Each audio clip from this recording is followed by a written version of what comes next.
সম্মানীয় অধ্যক্ষ মহোদয়, একটি অত্যন্ত গুরুত্বপূর্ণ বিষয়ে আমি সবার মাধ্যমে পশ্চিমবঙ্গের মানুষের কাছে সরকারের পক্ষ থেকে একটি বিবৃতি দিচ্ছি। আপনারা জানেন যে গতকাল দুপুর 12টা 7 মিনিট কলকাতা কর্পোরেশনের এলাকাভুক্ত তারাতলাতে একটি নির্মীয়মান বিল্ডিং ভেঙে পড়ে একটি মর্মান্তিক বেদনাদায়ক ঘটনা ঘটেছে। এই ঘটনায় যারা মারা গেছেন, মৃত্যু হয়েছে, তাদের পরিবারের প্রতি সমবেদনা, পরিবারের পাশে থাকার অঙ্গীকার এবং তাদের বিদেহী আত্মার অমরত্ব প্রার্থনা করি। যারা আহত হয়ে কলকাতার এসএসকেএম হসপিটালে চিকিৎসাধীন রয়েছেন, তাদের দ্রুত আরোগ্য প্রার্থনা করে সরকার তাদের পরিবারের পাশে আছে এই অঙ্গীকারও জানাচ্ছে। আমাদের উদ্ধার কার্য যা গতকাল ঘটনা ঘটার 30 মিনিটের মধ্যে শুরু হয়েছিল, প্রথমে কলকাতা পুলিশ, ফায়ার ব্রিগেড এবং স্থানীয় জনগণ হাত লাগায়। সময় যত গেছে তার সাথে সিভিল ডিফেন্স, এনডিআরএফ, আর্মি সবাই মিলে একযোগে উদ্ধার কার্যে হাত লাগায়। সেই উদ্ধার কার্য এখনো চলছে, সমাপ্ত হয়নি। সরকারের পক্ষ থেকে প্রথমে এলাকায় পৌঁছান মাননীয় স্বাধীন ভারপ্রাপ্ত রাষ্ট্রমন্ত্রী ডাক্তার ইন্দ্রনীল খান এবং ইউডিএমএ মিনিস্টার অগ্নিমিত্রা পাল মহোদয়া। পরে পরে ফায়ার দপ্তরের মাননীয় রাষ্ট্রমন্ত্রী কৌশিক চৌধুরী এবং স্বাস্থ্যমন্ত্রী ডাক্তার শারদ মুখার্জি এবং স্বাস্থ্য প্রতিমন্ত্রী সুমনা সরকার চিকিৎসা উদ্ধার কার্য সরকারের সঙ্গে সমন্বয় এই কাজে হাত লাগান। আমি প্রথম থেকেই মনিটরিং করছিলাম, কিন্তু উদ্ধার কার্য চলাকালীন আমরা গিয়ে উদ্ধার কার্যে অসুবিধা সৃষ্টি হোক তাই আমরা খানিকটা বিলম্ব করে 4:30-5টার সময় বিকেলে আমি এলাকা পরিদর্শন করে প্রয়োজনীয় সমীক্ষা এবং নির্দেশ দিয়ে নবান্নতে চলে আসি। তারপরে আমি হসপিটালও ভিজিট করেছি। যারা উন্ডেড ছিলেন, কথা বলার মতো অবস্থায়, তাদের কাছ থেকে ডিটেলস নিয়েছি। রাত্রি 2টো পর্যন্ত আমাদের মন্ত্রী অগ্নিমিত্রা পাল, ডাক্তার শারদ মুখার্জি এবং কৌশিক চৌধুরী ওখানে ছিলেন মধ্যরাত্রি বা ভোর রাত্রি পর্যন্ত। মুখ্য সচিব মনোজ আগরওয়াল, স্বরাষ্ট্র সচিব সংঘমিত্রা ঘোষ এবং কলকাতা পুলিশের নগরপাল, কেএমসি কমিশনার, ফায়ারের প্রিন্সিপাল সেক্রেটারি যিনি ইউডিএম এর অলসো, সিভিল ডিফেন্সের প্রিন্সিপাল সেক্রেটারি রাজেশ সিনহা এবং এডিজি র্যাঙ্কের পদমর্যাদার আধিকারিক সাউথ 24 এর ডিএম, তারা ভোর 3টে পর্যন্ত স্পটে ছিলেন। এখন অবধি মোট 29 জনকে উদ্ধার করা গেছে, যার মধ্যে 9 জনকে মৃত ঘোষণা করা হয়েছে। 5 জনের পোস্টমর্টম করে দেহ পরিবারেরকে হস্তান্তর করা হয়েছে। বাকি 4টি under process.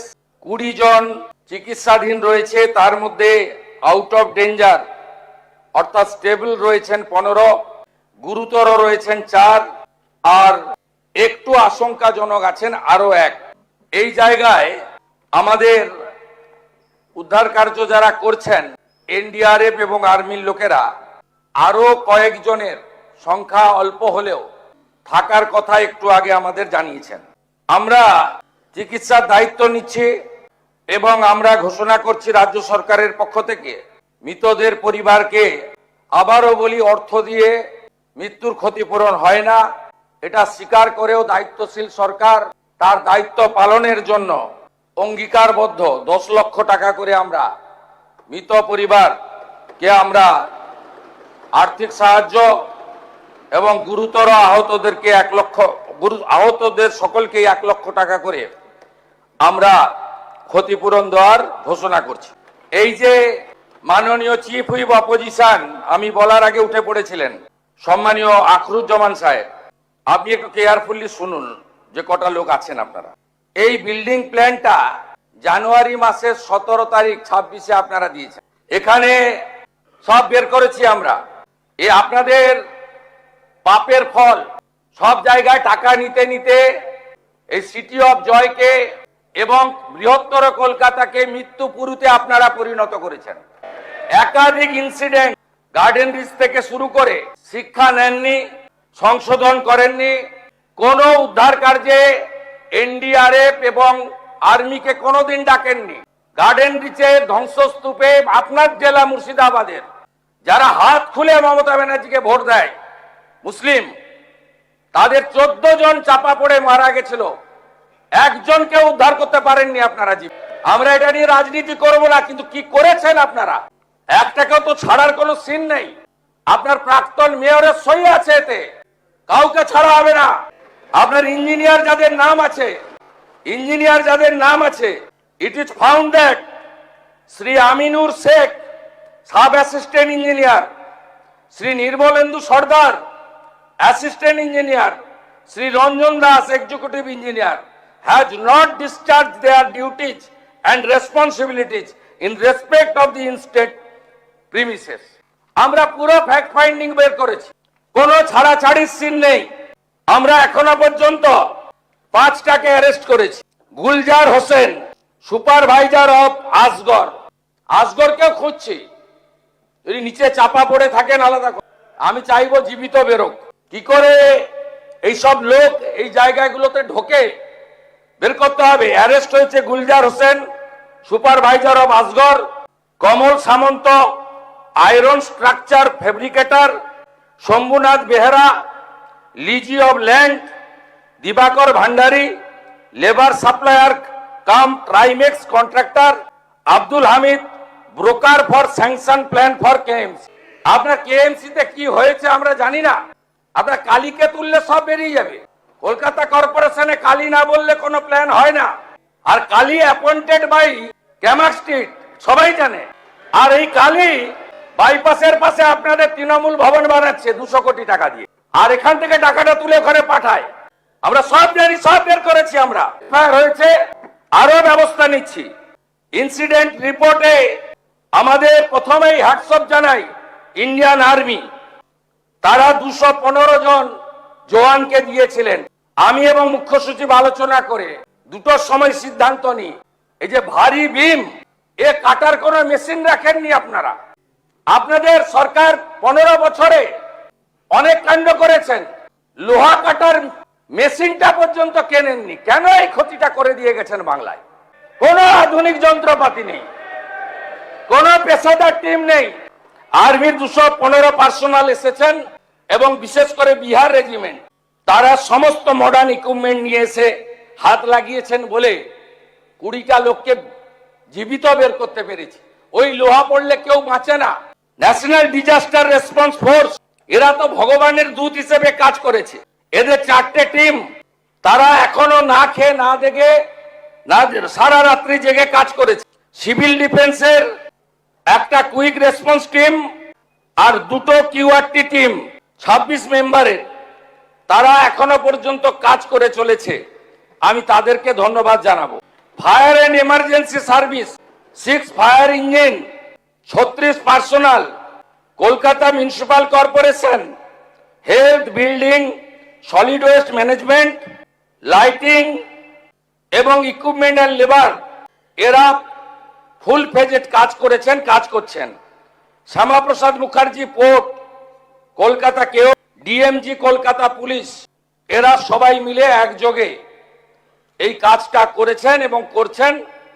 South 24 DM, health department, KMDA also, তারাও আমাদের অল টুগেদার সবাই মিলে একটা টিমে সাপোর্ট করেছেন।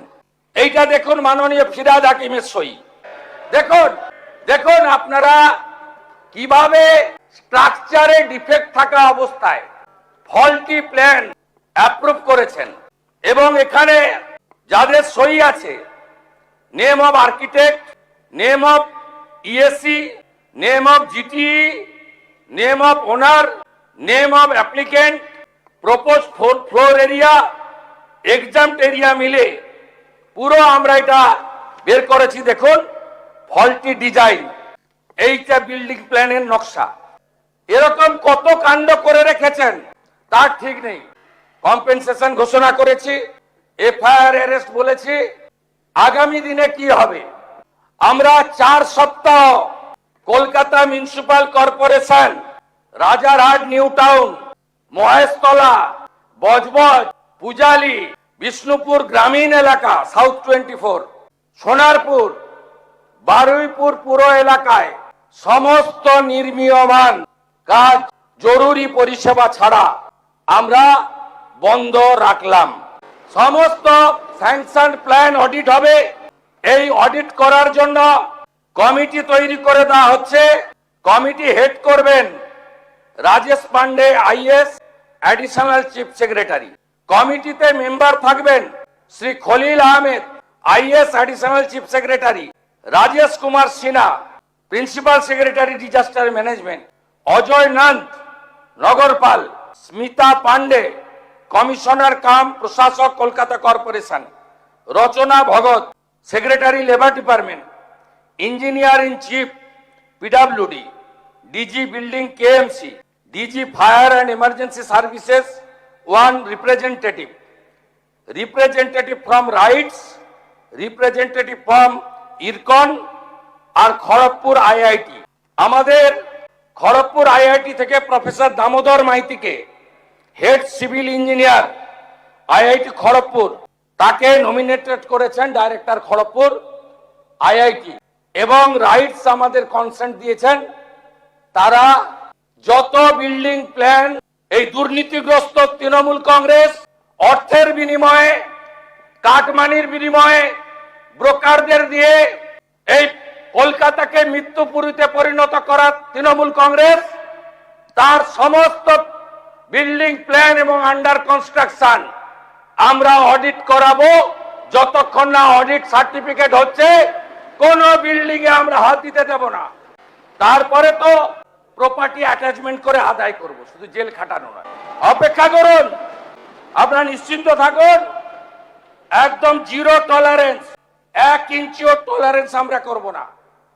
আর অ্যাসেম্বলি চলছে, আগের মুখ্যমন্ত্রীর মতো তু খিঁচ মেরি ফটো আর বিধানসভাকে অস্বীকার করে বাইরে অ্যাকশন আর কম্পেনসেশন আমরা অন্তত করি না। বিধানসভা চালু ছিল, তাই আপনাদের মাধ্যমে গোটা পশ্চিমবঙ্গের মানুষকে ঘটনা, অ্যাকশন, আফটার অ্যাকশন কি কি আমরা মেজার্স নিচ্ছি তা জানালাম। আপনারা ভরসা রাখতে পারেন, এই সরকার জনগণের জীবনের সঙ্গে কোন রকম কম্প্রোমাইজ করতে কাউকে দেয়নি, দেবে না। সবাই ভালো থাকুন, ধন্যবাদ। পরিবারগুলিকে সমবেদনা জানিয়ে আমার এই বিবৃতি শেষ করছি। অধ্যক্ষ মহোদয়কে ধন্যবাদ, তিনি আমাকে বলার সুযোগ করে দিয়েছেন।